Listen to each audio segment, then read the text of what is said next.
한국 최고의 부자는 누구죠? 그렇습니다. 이재용 삼성전자 회장인데 얼마나 될까요? 약 11조 안팎이 됩니다. 주식이 대개의 자산인데 이게 등락이 있으니까 11조 안팎이라고 보면 됩니다. 그럼 세계 최고의 부자는, 아니 노인 중에 부자는 누굴까요? 빌 게이츠라든가 워렌 버핏입니다. 워렌 버핏은 90년대에는 세계 최고의 부자인 적도 있었죠. 그러면 이재용은 11조 안팎인데 워렌 버핏은 지금 얼마나 될까요, 재산이? 예, 놀라지 마십시오. 170조입니다. 170조 안팎. 160조에서 170조 그 사이를 왔다 갔다 합니다. 워낙 주식이라는 게 등락이 심한 거기 때문에 역시 몇십 퍼센트는 왔다 갔다 하죠. 우리나라 최고의 부자라고 하는 주식 부자들이죠. 대개는 1등에서 10등까지를 다 모아도 얼마나 될까요? 60조 안팎입니다. 그러니까 버핏 혼자서, 버핏은 아마 지금 세계에서 한 5등 안팎 할 겁니다. 10등 안에 들 텐데 버핏 노인 혼자서 우리나라 10대 부자까지 전부 다 합쳐야 60조 안팎 되는데 그 3배가량을 벌었습니다. 93세 30년생이니까요. 이렇게 세계적인 부자 노인 버핏한테 뭘 배울 수 있을까요? 사실은 그때 사람이 아니죠. 우리는 미국 사람도 아니죠. 버핏처럼 투자가도 아니잖아요. 그래서 벌기 힘든 측면이 있죠. 그러니까 들을 것 없다. 그러면 동네 옆에 이렇게 김씨들, 이씨들이 어렵게 버는 걸 보아도 버핏이 버는 것하고 비슷합니다. 원리는. 그런데 동네 사람 이야기하면 안 듣잖아요. 다른 데로 돌리겠죠, 채널을.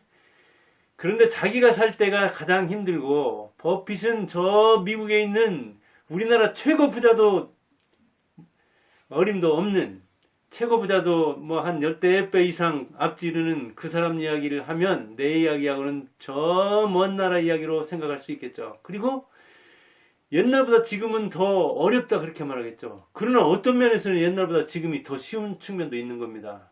항상 때라는 것은 장단점이 있거든요. 옛날 유명 가수, 한 세기에 한 명 나올까 말까 한 대중가요 가수 이미자 있죠. 이미자가 6, 70년간 번 돈을 지금 나온 20대, 30대든가요? 이명웅이라는 사람이 4년 안팎에 벌었다고 합니다.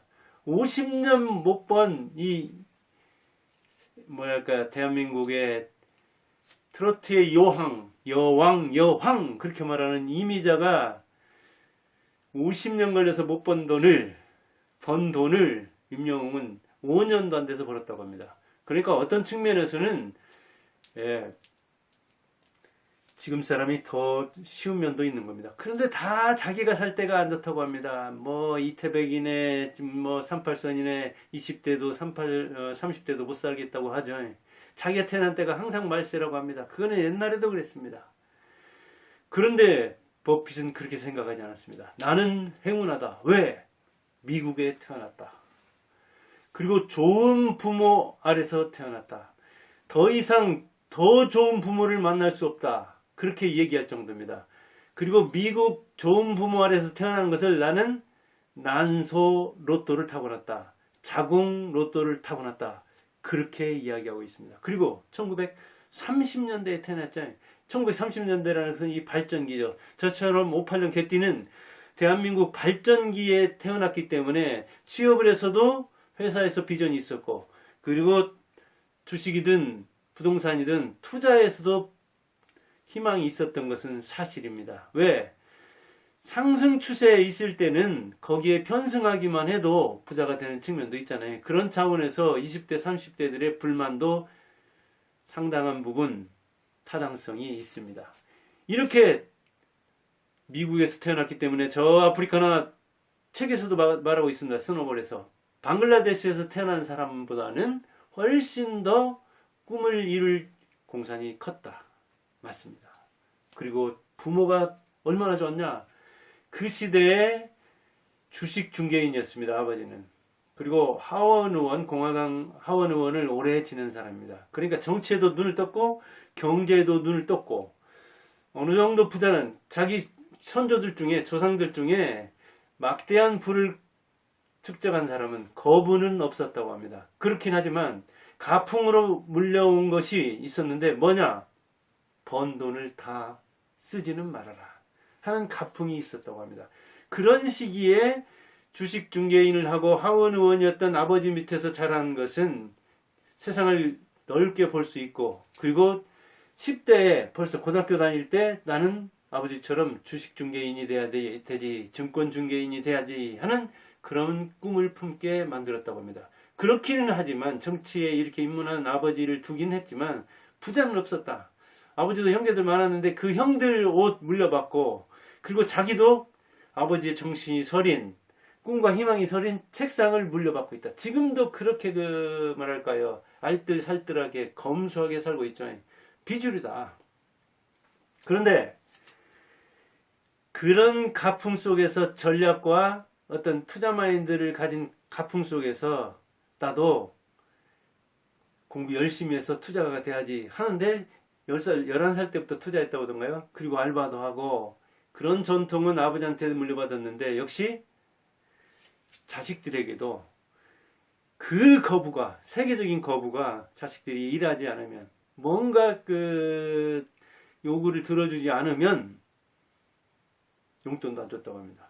그러니까 알바를 시키고, 그 다음에 어떤 과제를 주고, 또 이렇게 몸이 비대해지려고 한다든가, 먹는 걸 절제하지 못한다든가 하면은 그때도 조건을 걸어서 주는 것이, 과연 이 돈이라는 내부 동기, 아니 돈이 내부 동기가 돼야지 스스로 벌려고 하는, 외부 자극이 돼가지고 이렇게 돈을 뭐랄까요, 채찍과 당근으로 쓰는 게 옳으냐 하는 이제 교육학적인 얘기가 있을 수가 있는데, 아무튼 자기는 일하기 싫으면 돈 없다.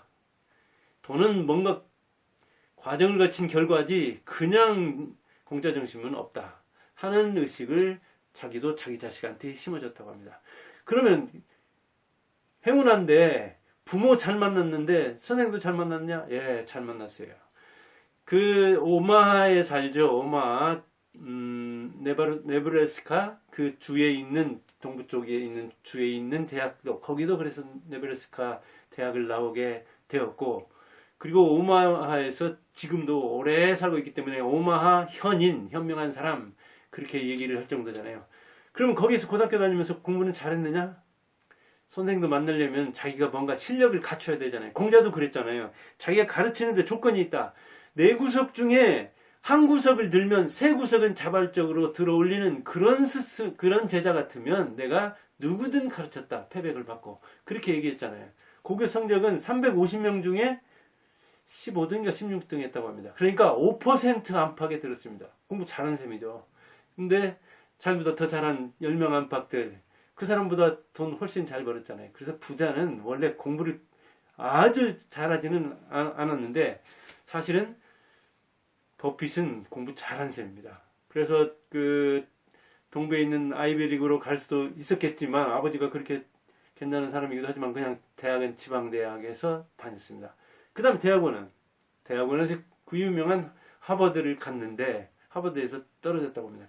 뭐 나이가 어려서 그랬다는 등, 어떤 성격 때문에, 면접 때문에 그랬다는 등 얘기가 많은데 아무튼 낙방했습니다. 그 다음에 찾아간 것이, 자기가 고등학교 졸업했지만, 대학 졸업했지만 경영학과에서 다니면서 투자의 신들에 대해서 배웠는데, 거기에서 이제 배운 사람이 벤자민 그레미엄이라는 가치 투자가로서 유명한 사람인데, 그 사람이 있다고 해가지고, 그래, 하버드대 나를 떨어뜨려 컬럼비아 대학원으로 가게 됐습니다. 컬럼비아 대학도 찾아보니까 유명하더라고요. 루즈벨트가 나왔고, 버락 오바마가 나온 대통령 2명이나 배출한 아이비리그 8대 대학 중에 들어가는 유명한 사립대학입니다. 거기에서 그 유명한 가치투자가 벤자민 그레임을 만났습니다. 근데 얼마나 공부할 자세가 돼 있었냐면은, 대학원 수업의 주무대가 그레이엄이 주 선생, 인기 있는 선생이었는데, 그레이엄하고 버핏 만났다면 둘이 사제지간의 동무대였다고 합니다. 그러니까 그럴 정도로 준비된 대학원생 버핏은 그레이엄에게 그 가치 투자를 배우게 되죠. 가치 투자 유명한 에드든가요? 그런 사람과 그다음 그레이엄에게 배웠고, 즉 학사는 경영, 그 다음에 석사는 경제를 배우면서 거기에서 그동안 알바하고 주식 거래도 이렇게 어릴 때부터 해봤는데 대학 나와서 대학원 가서 실제로 이제 실력자를 만나서 배우게 된 거죠. 이렇게 행운한데 자기가 준비가 돼 있기 때문에 대학원도 자기가 공부하고자 하는 스승이 있는 곳으로 찾아간 거예요. 그런데 찾아가서 보니까 명실상부하니까 그 수제자가 된 거죠. 근데 우리는 저도 전북대 나왔지만 전북대 대학원 그냥 지방에 있으니까 그 대학원으로 갔지 어떤 선생을 찾아. 우리 되게 그렇죠. 스카이다 하더라도 서울대에 어떤 교수가 있기 때문에 그리 간다? 그러지 않잖아요. 그 간판 보고 가지 교수 보고 찾아가지 않잖아요. 그런데 일찍이 이렇게 대학원도 미국은 스승을 찾아가는, 선생을 찾아가는, 자기가 배우고자 하는 그런 사람을 찾아가는 문화가 있었고, 그걸 실천한 간판보다 선생을 앞둔 이 버핏은 정말 찰떡궁합 맞는 그런 스승을 만나게 된 거죠. 그래서 아버지는 이렇게 증권거래소를 운영했는데 거기서도 잠깐 근무해보고, 그 다음에 그레이엄하고 노먼이라고 하는 사람이 이렇게 그 투자 전문사를 차렸는데 거기서도 또 근무를 해봤어요. 그 다음에 독립한 거예요. 그러니까 대학 들어가기도 전에 11살 때부터 아주 그 10대부터 투자를 했지. 그 다음 대학에서 공부했지. 대학원에서 가치 투자의 대가 그레이엄한테 배웠지. 그 다음에 아버지 이 중개소에서 증권중개소에서 잠깐 일해보고, 그 다음에 그 스승이 하던 곳에서 이렇게 훈련을 한 거예요. 그 다음에 독립한 거죠. 그리고 드디어 실력가로서 투자의 신에 등극하게 되는 거죠. 그가 원칙 1호로 말하는 게 뭡니까? 잃지 마라. 원금을 보존하라요. 2호는 1호를 기억하라. 그러니까 그가 말하는 것은 안전 또 안전입니다. 원금을 보존하라. 방어하라. 잃지 않을 곳에 투자하라. 그 이야기예요. 그런데 우리는 어떻습니까? 그냥 버핏이 아니라, 버핏한테 근처가 아니라, 버핏 바라보도 못할 사람들이, 버핏도 60여 년 동안 한 20% 안팎의 수익을 냈다고 하는데, 그거 세계 최고의 실력인데, 이제 병아리가 돼가지고 금방 1등이 되겠다. 30%, 50% 배, 3배 이렇게 생각하니 버핏이 말하잖아요. 원금을 보존하라. 원금을 잃지 않을 곳에 투자하라. 그런 다음에 실력이 늘어가지고 원금 보존하는 실력이 있으면 그 다음부터 배가를 시키고 3배를 시킬 수 있는 것이지, 원금을 보존도 못하는 사람이 날려고 하면, 날개도 안 난 사람이 날아가려고 하면 안 된다. 그런 이야기죠. 그 다음 이야기하는 게 이제 가치 투자죠. 가치 투자. 자기는 사람을 보고 투자했다 그런 거예요. 그래요. 주식도 다 사람이 하는 거죠. 투자도. 어떤 사람이 어떤 기업을 세웠는가, 어떤 사람이 말하는가를 듣고 투자를 해야 되죠. 어떻게? 좋은 주식을 싸게 사서 비싸게 팔아라 그랬어요. 그리고 그런 그레이엄의 전략을 별명으로는 꽁초 전략이라고 나옵니다. 남들이 피다가 버려버려서 아무도 안 바라보는데 아직도 상당히 남아있는 그 담배꽁초를 주워서 다시 피우듯이, 남이 버리고 남이 바라보지 않을 때, 남이 탐욕에 차가지고 덤빌 때는 도망가고, 남들이 공포에 쩔어가지고 다 도망갈 때 그때 살아. 탐욕에 젖어서 다 달려가서 다 덤빌 때는 오히려 달아나고, 남들 다 달아났을 때 그때는 살아. 그게 엄청나게 어려운 거죠. 그게 바로 그리고 소신 투자죠. 그래서 자기는 가치 있는 투자, 좋은 투자를 하는데 좋은 주식을 싸게 사서 오래오래 가지고 있어가지고 비싸게 파는데, 무드셀러 전략이라고 합니다. 무드셀러는 성경에 나오잖아요. 자, 나는 행운하다 그랬어요. 미국에서 태어났다. 좋은 부모 아래서 태어났다. 자국로또, 난소로또를 타고났다. 그리고 나는 실력가다. 실력을 집에서 길렀고 학교에서 길렀고 실전 현장에서 길렀다. 그 다음에 원금 보존하는 그 원칙을 세워서 같이 투자를 했고 그 다음에 소신 투자를 했다. 근데 무두셀라는 성경에 나오는 969세 산 사람이잖아요. 그럴 것처럼 무한정 10년을 가져가냐는 주식 같으면 10분도 바라보지 마라. 10초도 바라보지 마라 하는 이야기를 하는 게 버핏이잖아요. 그때 버핏의 이야기를 지금 한국에 그대로 적용할 수 있느냐 하는 것은 이제 다시 판단해야 되죠. 한국에서는 10년이 아니라 10개월만 가져가도 아니 3개월만 해도 장기라고 할 정도인데 사실은 우리나라에서도 주식농부 박영옥이라든가 이런 사람들 보면 몇천억을 굴리는 대가들은 장기 투자하죠. 버핏처럼 소신 투자를 하죠.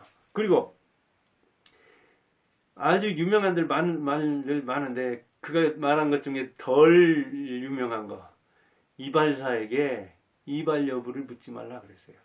저 머리 깎아야겠습니까? 하고 이발사한테 물어보면 누가 안 깎아도 돼요 하겠느냐. 다 깎으라고 한다. 즉 증권거래소에 가서 증권 담당자한테 묻지 말란 이야기예요. 아니 지금 투자해야 됩니까? 뭘 투자해야 됩니까? 증권 담당하는 사람들은 날마다 투자를 해야 돼요. 그러니까 이상한 상품을 만들어 가지고 그 뭐 ELS인가 요즘 나오잖아요. 홍콩 지수에 따른 거. 그런 것 주식에 대해서가 아니라 그 상품에 대해서 알고 투자하는 것과 그걸 설명하는 은행원도 모르는데 모르는 사람 봉사가 설명하는 그 상품을 봉사 같은 사람이 아무것도 모르면서 읽고서 그냥 사인해 가지고 결과적으로 나빠지니까 그 문제 있는 거예요. 사실은 어찌됐든 그 속이는 사람이 속인다 하더라도 속지 않을 정도가 돼야 되는데 소신 투자하라는 이야기예요. 이발사한테 이발 여부를 묻지 마라. 이발할 거는 그걸 보고 뭘 깎아야 됐구나. 부인한테 물을 거 없어요. 자기가 봐가지고 안 깎아도 되겠다 하면 안 깎아도 되는 거예요. 즉 주식은 종목이든 때든 매수든 매도든 자기가 하란 이야기예요. 그럴 실력이 안 되면 하지 말란 이야기죠.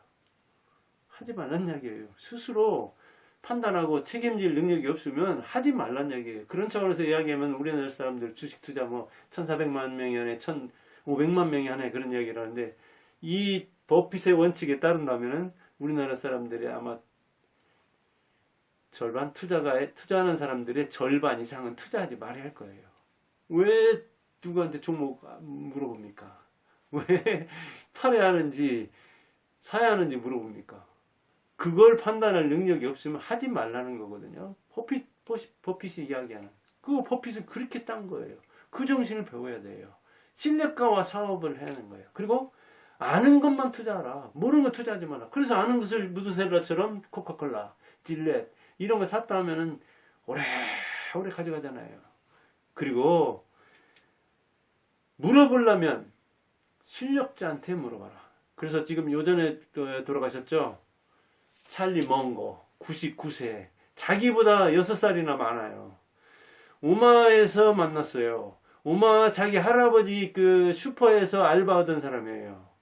그런데 자기보다도 실력도 있어요. 어찌 보면 하버드대 나와서 법학 그 석사 박사든가요. 그 다음에 변호사 하던 사람이라고 해요. 투자도 잘하던 사람이에요.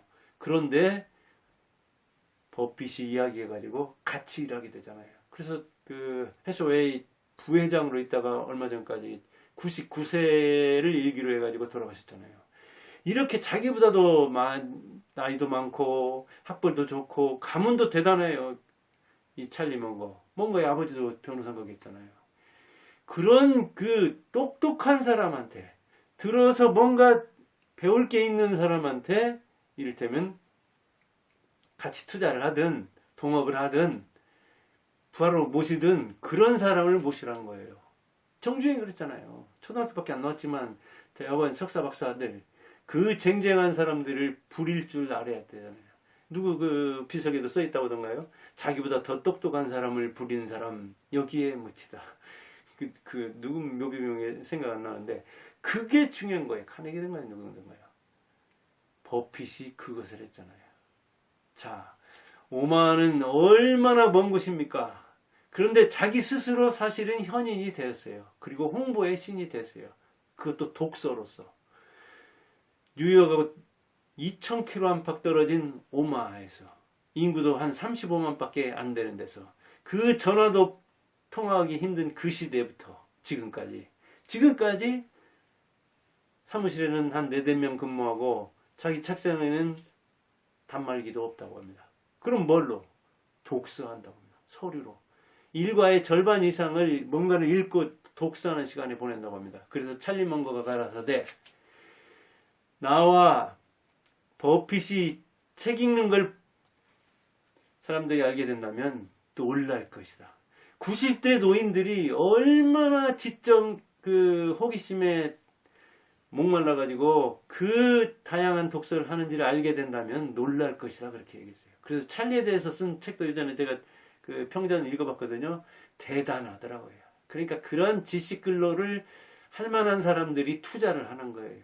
그냥 아무것도 모르는 상태에서 뭐 돈 놓고 돈 먹기처럼 생각하면 잃는 것이 당연한 거예요. 그러니까 주식 투자자의 90%가 잃는 것은 지식 근로라고 생각 않고 지식 노동이라고 생각 않고 감정 노동이라고 생각 않고 이게 고도의 어떤 그 첨단 노동이라고 생각 않고 그냥 덥석 뛰어들어가지고 집 투자할 때는 전세 계약할 때는 그렇게 치밀하게 하는데 몇 천만 원 매덕을 그냥 푹푹 지르니까 푹푹 꺼지는 거죠.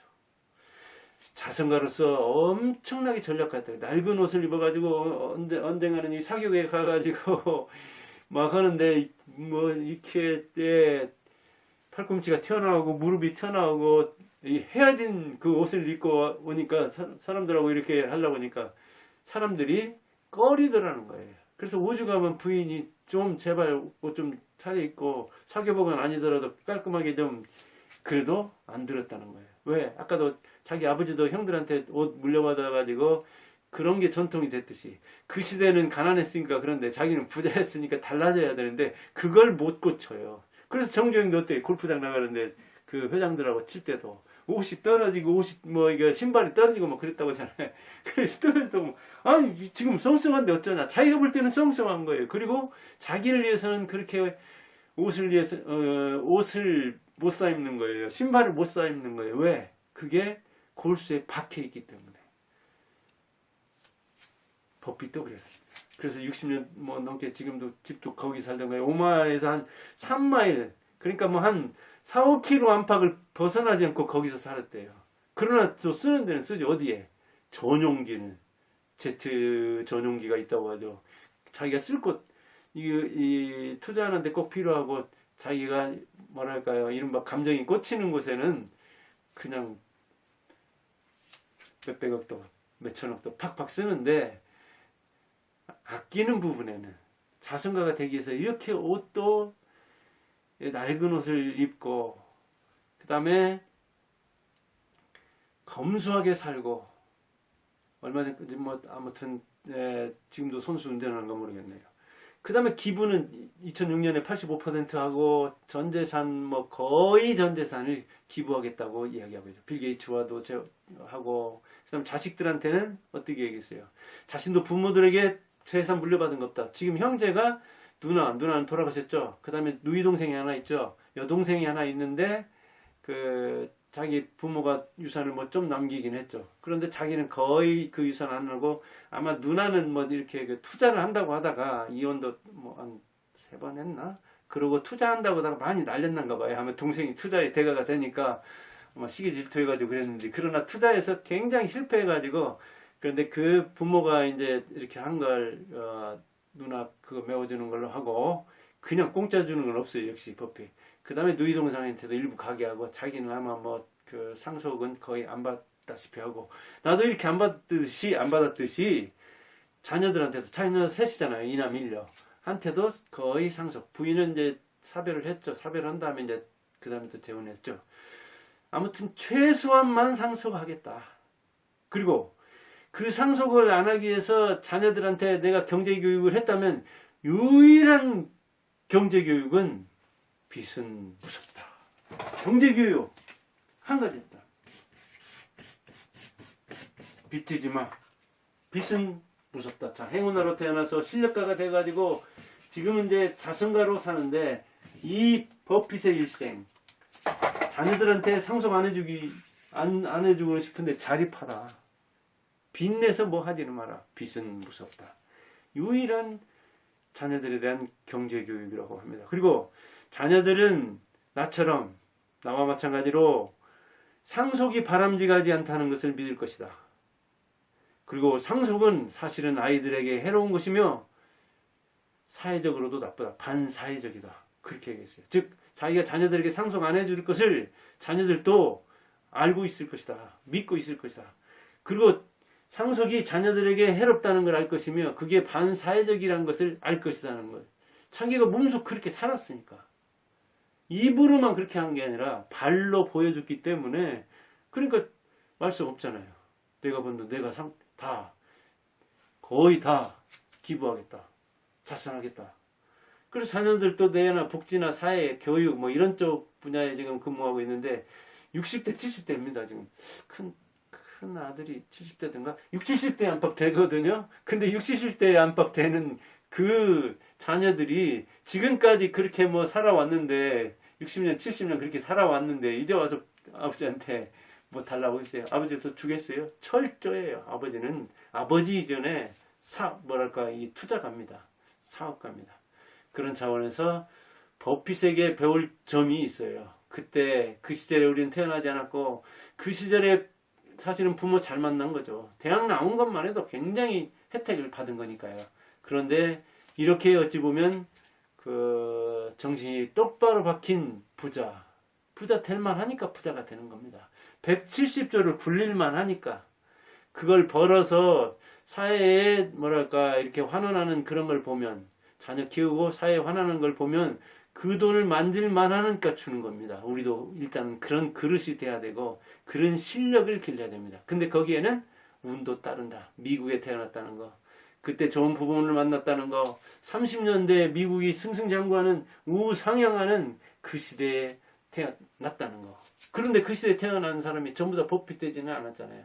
그러니까 그는 실력자죠. 그리고 벌어서 자선했으니까 미국이 그 요란하고 총기 사고도 많이 나고 그 썩은 사람이 많지만 성경에서 얘기하듯이 의인 10명 있으면 뭐 소돔과 고모라도 구한다고 했듯이 이렇게 괜찮은 사람이 있으니까 물론 버핏도 욕먹는 구석도 있고 그를 헐뜯는 사람도 있긴 하죠. 그렇기는 하지만 그처럼만 하라고 하세요. 돈 벌어서 그렇게만 쓰라고 하세요. 우리나라 부자들도 그렇게만 하면 아마 욕 안 먹을 겁니다. 감사합니다.